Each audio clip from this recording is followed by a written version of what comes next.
Por acaso você já ouviu a frase cientista bom é cientista teu? Será que para fazer ciência o cientista precisa ser livre de uma ideologia cristã? É isso que a gente vai responder nesse vídeo. Se você quer saber, então nos acompanhe até o final.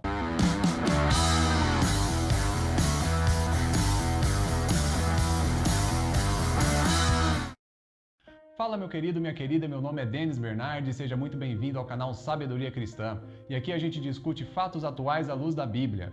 Por acaso você aí que está me assistindo já ouviu falar da cosmovisão naturalista? A cosmovisão naturalista, ela é um conceito onde todo o universo e tudo que existe, ele pode ser explicado com base na razão e na ciência. E com o crescimento do ateísmo dentro das universidades, é comum a gente ver o pensamento de que para a produção de ciência, o cientista precisa se embasar na cosmovisão naturalista e que a visão de uma fé ou de uma inteligência sobrenatural no meio da ciência, ela é um fato inapropriado ali para aquele meio. E daí surge a nossa pergunta, será que para ser um bom cientista a gente precisa ser ateu? Ou de uma outra forma, será que para produzirmos ciência a gente precisa se embasar numa visão naturalista? Meu querido, antes de responder essa pergunta, primeiro eu preciso colocar alguns pontos nos is. Eu preciso que você entenda que a fé e a ciência, elas possuem funções específicas e diferentes dentro da sociedade. A ciência, da forma como a gente enxerga hoje, procura explicar fatos e fenômenos com base na razão e na metodologia científica. A ciência procura explicar uma razão pelo qual aquele fato ocorre.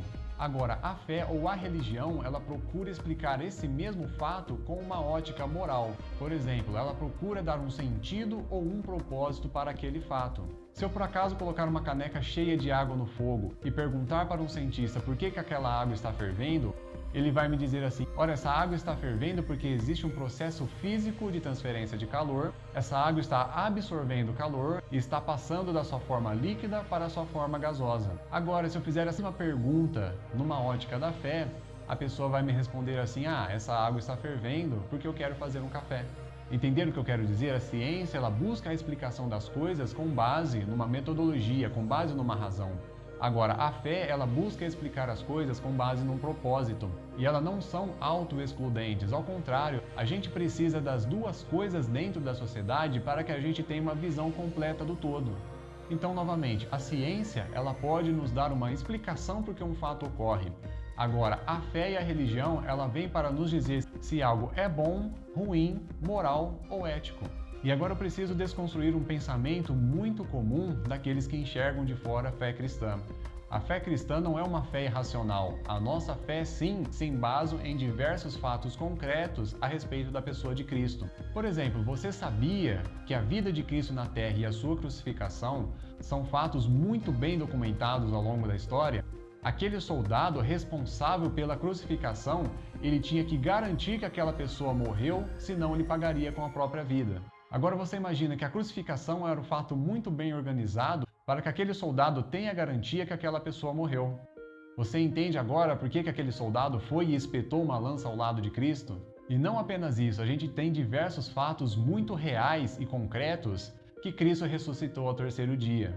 Por exemplo, pense comigo, será que os apóstolos defenderiam que a ressurreição de Cristo é algo real, mesmo colocando a sua vida em perigo, mesmo sendo entregues à morte?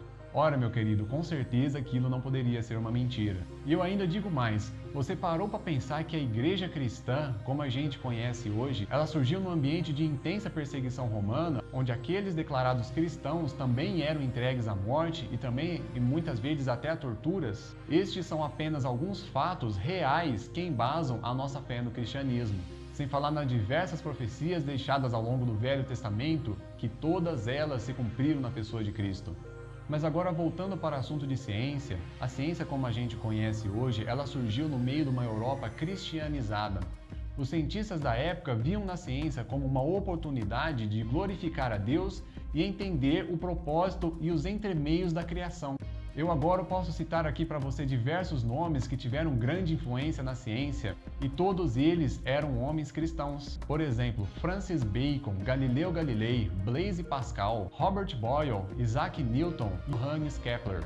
E não para por aí, nós temos hoje também grandes cientistas cristãos que têm influência no mundo todo. Dentre eles, Ben Carson, Francis Collins e John Lennox. Todos esses homens acreditavam e ainda acreditam que o universo ele pôde ser criado e ele não foi fruto de uma sequência de eventos acontecendo aleatoriamente.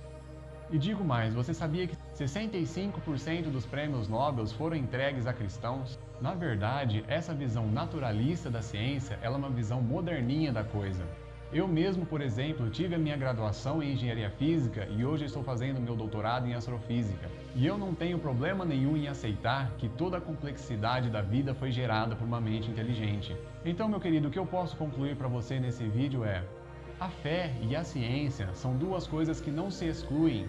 Ao contrário, nós precisamos das duas presentes dentro da sociedade para que a gente possa entender o universo como um todo. Mas com certeza, nós não precisamos de uma visão naturalista para produzir ciência. Ao contrário, a ciência ela devia ser livre de qualquer ideologia. A ciência deveria seguir o caminho para o qual as evidências apontam, seja para uma sequência de eventos acontecendo aleatoriamente ao longo do tempo, seja para um projetista ou uma mente inteligente dando origem a tudo o que nós conhecemos hoje. Amém, meu querido? Gostou do nosso vídeo? Quer ver mais do nosso conteúdo? Então se inscreva no nosso canal para não perder nada do que a gente posta aqui. Eu aproveito para pedir aqui o seu like e o seu comentário para que a gente cresça espalhando a palavra de Deus aqui dentro do YouTube. E desde já eu deixo para você o meu abraço e até a próxima.